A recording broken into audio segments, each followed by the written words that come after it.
السلام علیکم ناظرین، میں ہوں ریاض گیلانی اور آپ دیکھ رہے ہیں آئی نیوز۔ آج ہم اس ویڈیو میں دیکھیں گے کہ سائیکالوجی کے مطابق زیادہ سوچنے والوں کا دماغ، زیادہ کھانے والوں کا دماغ، زیادہ سونے والوں کا دماغ کیسا ہوتا ہے۔ انتہائی اہم ویڈیو ہے میرے مطابق۔ آپ یہ ویڈیو کو دیکھ کر کمنٹس میں بتائیں اور لائک اور شیئر بھی کریں۔ عام آدمی ایک دن میں 4 جھوٹ بولتا ہے، اور سب سے عام جھوٹ یہ ہے کہ میں ٹھیک ہوں۔ لوگ کسی ایسے شخص کو تیزی سے ٹیکسٹ کرتے ہیں جسے وہ سب سے زیادہ پسند کرتے ہیں۔ ایک نفسیاتی حقیقت اس بات کی تصدیق کرتی ہے کہ خوبصورت عورت کی موجودگی مردوں میں احمقانہ رویے کو جنم دیتی ہے۔ تحقیق سے پتہ چلا ہے کہ مائیں اپنے سب سے زیادہ خوبصورت بچوں پر زیادہ توجہ دیتی ہیں۔ سب سے کامیاب اور امیر لوگ اتنے ہی ذہین اور عقل مند سمجھے جاتے ہیں۔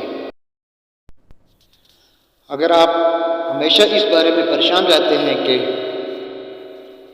دوسرے آپ کے بارے میں کیا سوچتے ہیں تو آپ کبھی خوش نہیں ہوں گے۔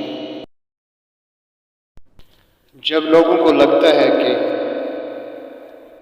ان کا کسی خاص حالات پر کوئی کنٹرول نہیں تو وہ سازش شروع کر دیتے ہیں۔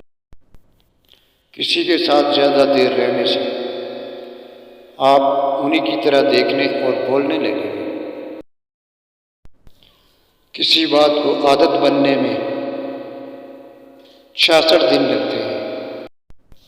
اگر آپ چاہتے ہیں کہ کوئی آپ کی بات سنے تو بات چیت کا آغاز اس جملے سے کریں: مجھے آپ کو یہ نہیں بتانا چاہیے تھا، اور پھر بات شروع کریں۔ نفسیات کا کہنا ہے کہ جو لوگ آپ سے جھوٹ بولیں گے وہ بات کرتے ہوئے اوپر نیچے دیکھیں گے۔ زیادہ کھانے والے اکثر بیمار رہتے ہیں اور ان کا دماغ عام لوگوں کی نسبت سلو چلتا ہے۔ زیادہ سونے والا شخص دماغی کمزوری کا شکار ہو جاتا ہے۔ آپ کی پسندیدہ موسیقی آپ کا پسندیدہ ہے کیونکہ آپ نے اس کے ساتھ ایک جذباتی واقعہ منسلک کیا ہوا۔ ہمارے بچوں کے ساتھ ہماری باتیں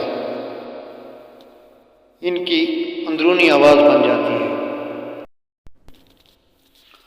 جب ہر چیز آپ کو پریشان کرنے لگے تو شاید یہ اس بات کی نشاندہی ہوگی کہ آپ کسی کو یاد کر رہے ہیں۔